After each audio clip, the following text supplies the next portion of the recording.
nga nag-appeal sa atong misa, live streaming, coming from the live streaming mass from the National Shrine of St. Joseph Parish, Mandawi City, Philippines. Ani na kita sa ikanapulo ka Domingo sulod sa tuig, sa ordinaryong panahon, human sa mga nagsunod-sunod nga mga pista o mga solemnidad, gikan sa solemnidad sa pagsaka sa langit sa Ginoo, isundan sa solemnidad sa pagkunsad sa Espiritu Santo, Pentecostes, dayon Santissima Trinidad, sa niaging Domingo, solemnidad sa Corpus Christi, na karon balik na ta sa ordinaryo nga panahon. Ug ang atong unang pagbasa ug ang katapusang bahin sa Ebanghelyo, doon na kini gitawag og contrast, no? Parallelism. Nga sa unang pagbasa ato nadungog ang epekto sa sala sa atong unang mga ginikanan. Pinaagi silang pagsupak sa sugo sa Dios. Nahimo silang kaaway sa Dios. Sa dihang nakasala sila, nahimo silang kontra sa Dios, nahimo silang kaaway sa Dios. Pero kita ring mga tao, mahimo kitang igsuon ni Jesus kung mutuman kita sa iyang mga sugo, kay mato pa din kay ang nagtuman sa bisan unsa nga gisugo sa Dios kaniya, mo'y akong mga igsuon o akong inahan. No? Ang unang atong mga ginikanan, gipapahawa sila sa paraiso, sa tanaman sa Eden, tungod kay sila nakasala, na nakasupak sila sa sugo sa Ginoo. Kay giingnan magud sila si Adan ug si Iba nga makakaon kamo sa tanang mga bunga sa kahoy dinhi sa tanaman, pero dunay usa ka kahoy dinhi nga iyang bunga ayaw gyud kan-a, kanang bunga nga naghatag og kahibalo unsay maayo ug unsay dautan. Pero si Adan ug si Iba ni supak, no? Natintal sila sa yawa, pinaagi sa dagway sa bitin. Ug ang tintal sa yawa, no, very strong to resist. Lisod kaayo kining buntogon kung ang tao lang mismo mo'y mubuntog sa mga pagsulay. No, without the power of Jesus, we can never overcome temptation. Ug mo ni nahitabo ni Adan ug ni Iba, giingnan sila sa bitin nga dili tinuod nga mamatay kamo, no? Dili tinuod nga mamatay kamo, gisulti kini sa Dios kaninyo, kay nasayod man gud siya nga kung mukaon kamo niini, maabli ang inyong salabutan ug mahisama kamo kaniya, nga nasayod unsay maayo ug unsay dautan.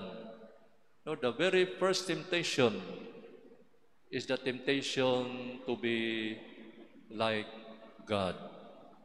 No, si Adan ug si Iba natintal gyud, nikaon sila kay gusto silang mahisama si Ginoo nga taas. The temptation to be proud. No? Munang tungod niini gisilutan sila. Mo ni ang unang pagbasa gikan sa basahon sa Genesis nga gisilutan sila sa Ginoo, giingnan sila nga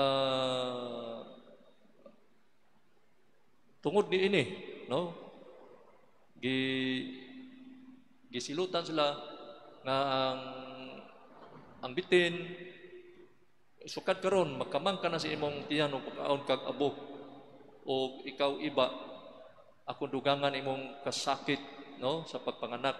Nya si Adan giingnan nga kinahanglan ka mag-antos pagbugwal sa yuta una pa ka makakaon sa abot ni ini, gitagaan og pag-antos, tiga kasakit. Gitagaan si Iba o pag-antos sa diha sa pagpanganak, pagbati, sakit, no? Munang ang tao sa iyang pagpakasala, nahimo siyang kaaway sa Dios, nalayo siya sa Ginoo, Unya nalayo siya sa iyang isikataw, nalayo siya sa iyang kaugalingon, mon mga epekto sa sala. Munang without the power of Jesus, will never conquer evil. Muna sa Ebanghelyo karon nindot kaayo atong mahulagway nga si Jesus muna nagpakita nga sa iyang pagpapahawa sa mga yawa, ang gahom gyud sa Ginoo mao iyang gigamit.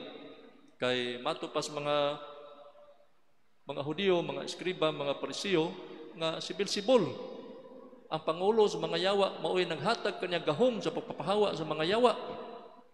Ingon ang Ginoo, gitubag sila nga unsaon man ni Satanas paghingilin kang Satanas kung ang mga tao sa kanasod magunay pag-away mapukan kanang nasura, kung ang mga sakop sa panimalay mabahin magunay pag-away mabungkag gayud kanang panimalaya.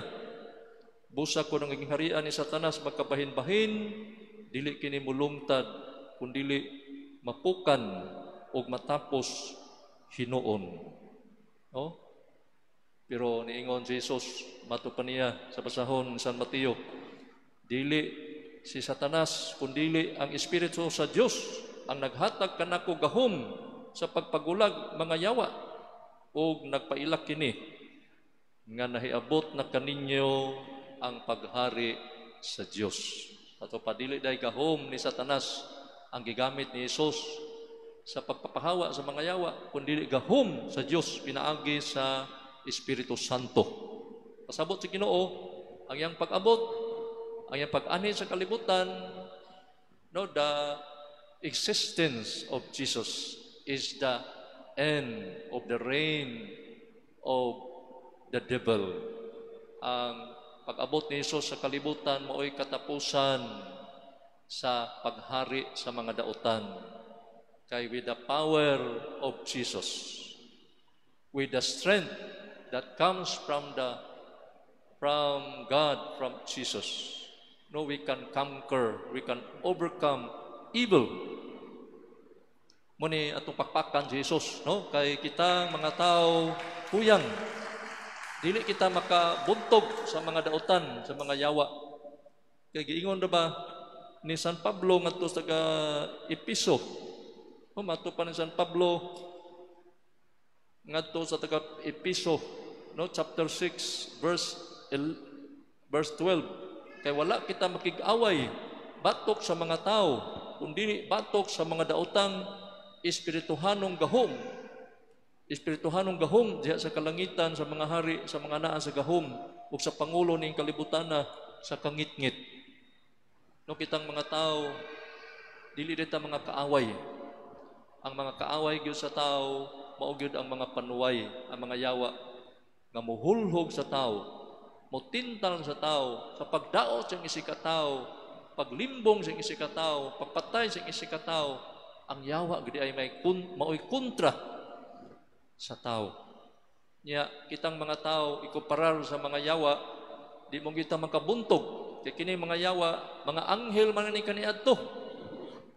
Mga anghel mo kini silang gisalikway uban ni Lucifer nga misupak sa Dios.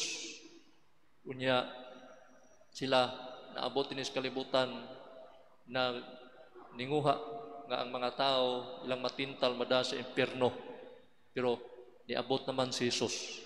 Naghatag na to kusog, grasya, kaisog, gahom, panalangin nga makabuntog kita sa mga panulay. Munang musangpit kita sa ngalan ni Jesus. By using the name of Jesus, we can cast out the devil. No, in the name of Jesus, I cast you out. Pahawa, Satanas, sa ngalan ni Jesus. Kay ang yawa mo'y hinungdan nga nakabuak-buak, nakawatas-watas ang atong katilingban, naguba ang mga pamilya, naguba ang katilingban tungod sa mga yawa. Kay ang yawa og imong balihan ang pulong nga yawa, baliha, away. Kung dunay gubot, kung dunay away, kana dunay ginay yawa. Pero naa gani si Jesus na ang kahiusa, na ang kalig-on, ana ang gugma, ana ang pasaylo, ana ang pagdinawatay, ana ang pag-imbatay, ana ang pagtinabangay. Pero naa ganing yawa, na ang pag-iyahay, na ang pagdinawanay, na ang paglibakay, pinusilay, kihaay, palabuanay, libakay, maritisay, tikatay, naatanan mga dautan. Kung naa ganing si Jesus, bastang niduta puy-an sa kalibutan kung si Jesus anaa sa mata kasing-kasing sa tao. Kaya kung naa ganing si Jesus, malipay ta. Kaya naamang kalinaw, na ang kahiusa, na ang kalipay, na ang katagbaw, pagkaniduta, ato pakpakan ng Ginoo, no? Kaya siya naghagit ato, nga ato siyang papuyon sa itong kasing-kasing. Kaya si Jesus, mas gamhanan pa kayo sa dautan. No? Na dungog na ito si Banghilyo, nga si Jesus, mas gamhanan pa kayo sa dautan, kaya yung ipapahawa ang mga yawa, pinaagi sa gahom sa Diyos. Muna din na kita mahadlok. Di ta mahadlok kung atong sampiton ang ngalan ni Jesus. Di ta mahadlok makig asdang, makig sagubang sa atong mga kaaway nga mga dautan. No? Kunya, kanina bang mga dautan sa doon na sila yung mga pamaagi na matintal ang tao. Dito yung usa ka si Satanas mingon nga, uy ka mo mga yawa, pangadton mo sa kalibutan ha, kay wala na may nanood sa impyerno. Motong ang primerong yawa, no? Ni report siya human aris kalibutan, kumbinser niya tulo ka mga yawa, gitikag misyon ni Satanas. Human sa kabuan, report. Yawa numero 1, sa may imong report. Sus, naghilak ang yawa numero 1. Ingon, Satanas, inong hilak man ka? Huwag yung ko'y nakabig, Satanas, di kas kalibutan, padong sa impyerno. Yun sa manay mo di ang mga tao. Ingon, yung yawa numero 1, ako lang giingnan nga, uy, kamo mga tao sa kalibutan. Hala, pagtrabaho lang mo, tibok adlaw, tibok gabi, simba, ay na simba, kaya mo may Ginoo. Magbinuotan ka, wag ka na magsige ka, kanang magsimba ka niya, way Ginoo, kawang na ito pagsimba mo na yung trabaho, ngitatag kwarta. Ingon na yung Satanas, unsay way Ginoo, kaniya ito mga anghel ta, kinsa may nagtambong na ito sa impyerno, nga nakasaman ta, kinsa may nagsilot na ito. Di bang Ginoo? Yawa numero 2, ikang yawa numero 1, sige, ato kasi initang bahay ng impyerno. Yawa numero 2, ingon na yung Satanas, sa may report nimo? So, wag ko'y nakabig, Senyor Satanas, gikas kalibutan, padong impyerno. Nga naman, yun sa mga tao. Ingon na, yawa numero 2, ako lang giingnan nga, uy kamong mga tao din sa kalibutan, pagbuhat mo dautan, panulis mo, pagpatay, ang kuan, wa may Ginoo, musilot ninyo, di mo na makitang Ginoo, di man tamtuo Ginoo, di mo na makita, wa man ang Ginoo, papatay mo niya, panulis, panlimbong. Ingon, unsay way Ginoo? Di tamtuo Ginoo nga kita gikan da langit kaniadto, atong kita mga anghel man ta. Kita nagsudong ta naong Ginoo, nya wanoy Ginoo, stong sayo pag yun mong yawa ka. Ato kas kinainitang bahay sa impyerno. So yawa numero 3, report. Nagkatawa pa, nigarilyo, nagkot ito. Ngayon katawa man ka, yawa numero 3. Ingon na yawa numero 3. Sos, Satanas, naghan kay kong nakabigi kas kalibutan padong sa impyerno. Diyon sa marani mo. Ingon siya, sayo na kaayo. Ako lang giingnan mga tao. Ikaw, kini mag-uuma ka. Sige, mag-umat, tibok adlaw, tibok simana. Simba, unya ra. Ikaw, manananggot ka, pananggot, tibok adlaw, tibok simana, tibok buwan, simba, unya ra. Ikaw, isa ni, mananagat, panagat, tibok adlaw, tibok simana, tibok buwan, simba, unya ra. Sus, unya-unya, nangamatay man silang way simba, sige mag-unya, muna na impyerno. Isa very good. Kanang gitawag sa in English o procrastination. Kanang unya-unyaon ba? Mo ni gamiton ni Satanas. Ngating simba, Domingo, Sabados gabi, gitawag o kuan kanang anticipated mass nya munya-unya rata. Unya maabtan tag mamatay. Sige tag unya. No, kuyaw kaayo. Murang may usa ka babae giingnan sa Ginoo, Junisya, Domingo na ron. Simba na. Isa unya ra Ginoo kay birthday pa nako, nag-andam ko gikay kay dano ko dagang bisita. Pagkasunod Domingo, Junisya, birthday maron nimo, simba na. Isa unya ra Ginoo kay manglabas ako daghan kay kog labanan, daghan kay kog buhatonon.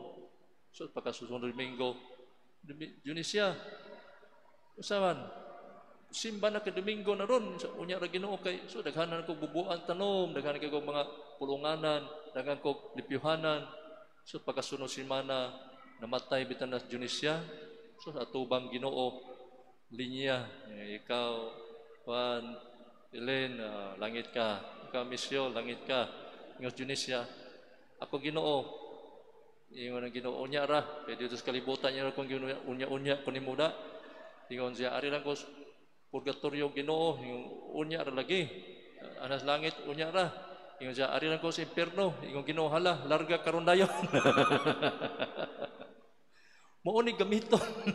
Kuyaw kaning gamiton atong gitawag sa English og procrastination.